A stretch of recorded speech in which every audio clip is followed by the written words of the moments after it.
What's going on, all you neighborhood-friendly Spider-Man enthusiasts? It's your two favorite Miles Morales impersonators back for Cinephellas. And these wild boys are back to talk about one of the most anticipated films of the year, the highly talked about sequel to Into the Spider-Verse. Of course, we're talking about Across the Spider-Verse tonight. But you... No idea what you're doing! Everyone keeps telling me how my story is supposed to go. Nah, I'm gonna do my own thing. Stations, stop Spider-Man!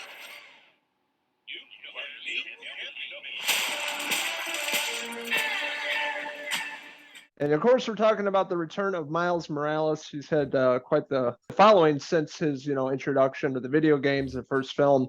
He's slowly became my favorite Spider-Man. Just a cool urban take on the character that we all know and love, and a younger version of what he's going through and the bad guys that come across his way. We've seen so many different versions of Peter Parker at this point. Miles Morales is a breath of fresh air into the Spider-Verse. We got an introduction to his character in the video game that we've been playing, Miles Morales on PlayStation 5. So here we are with his second film in this awesome animated universe that Lord and Miller have created. With the first one, a great movie, a great introduction to teenage Miles Morales and him becoming Spider-Man slowly and working with Peter Parker to sort of take over the reins and, be the guardian of New York and be the new Spider-Man and realize his powers. And in the second film and Across the Spider-Verse, we pick up with the story as it continues on. He's a little older. He's a little bit more familiar with his powers now. And it kicks off from there, and he's dealing with some things, still hasn't told his parents about being Spider-Man, of course. And, we also catch up with Spider-Gwen, again, Spider-Woman, as she's gone on to do, more in this sequel. We see a lot more of her character in this, and it picks up with the both of them. It's very focused on the two of them in this movie. They're the heart and soul of the movie, in a movie that's full of Spider-Men, Spider-Women, and Spider-People, you can say. That's right. In this animated film, they go into the multiverse, and the most impressive multiverse that I've seen to date. I know we've dived into this in the MCU, and then, of course, Doctor Strange, but the way that they set this up visually is just breathtaking. It's like looking into a kaleidoscope. It's just fully vibrant colors popping out at you. So much going on. They all have a comic, feel to it as well with the animation. It kind of dips in and out of different animation styles, pop art being one, and just it looked like a comic book, but you couldn't keep your eyes off of it. And as they dive into the multiverse, Gwen Stacy's character, she was bit by the spider in her universe, and she ends up meeting up with Miles Morales again. And then they go find all the spider people, this inner circle, to essentially take out this big bad villain. Yeah, new actors, new voice actors into the fold here. Many new characters.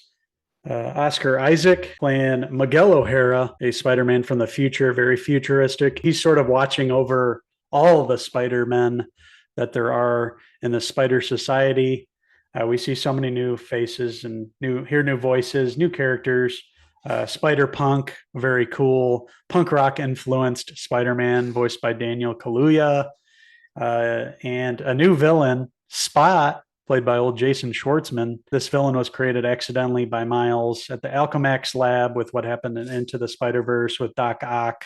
Just an accident, nothing purposeful from Miles, but it's, relegated Jason Schwartzman's Spot character to, being this character that is basically, black hole after black hole and doesn't have a regular existence anymore. Used to be just a normal person and is now doesn't have a life and is trying to figure out, how he can basically survive in the real world. But that's the main villain, is Spot. But really, Miles is, battling being a teenager in this film, growing up. His mom obviously really worried about him because he's been kind of half there. When he's home, he's not fully there. His mind's elsewhere, obviously, with everything going on. So there's a lot of family dynamics at play in this movie. And obviously with his uncle Aaron in the first film dying, that really, took a lot out of him mentally and, emotionally. Still dealing with that, and his father and Gwen's parents, coming to terms with those two starting this relationship together. and Miles' mom, and dad not really knowing if they can trust her at this point either. So just so much goes, so much is thrown at you in this film. It really is a multiverse of madness, you could say. Like Doctor Strange, we saw in the live action, the multiverse, but really this film is ultimate multiverse, like you said. You're just everything's thrown at you, but the kitchen sink in this. A lot of story. It's 2 hours and 20 minutes, but it's exhilarating from front to start. I thought from beginning to end, a lot of new characters, some great cameos, Easter eggs from all universes, video games, TV. There's some big ones there that we won't mention, but just I was, on the edge of my seat the whole time and blown away by the animation and the action in this film. It is a visual spectacle. If you didn't have a great time watching this in the theater, you're not human, because it's a fun movie that pulls you in. It's 2 hours and 20 minutes, flies by. And at the very end, with the to be continued, as we know, we have another film coming out next year. It leaves you on the edge of your seat, cliffhanger.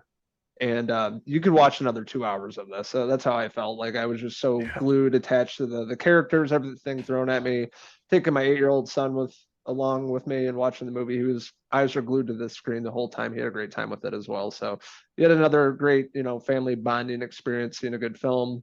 The theater was packed full of kids and families as well. So everybody had a great time. Great way to kick off the summer. I'm really impressed with this. Way better than I thought it would be. I didn't think they could top the first movie, but they definitely did with this. The best, multiverse we've seen to date for sure.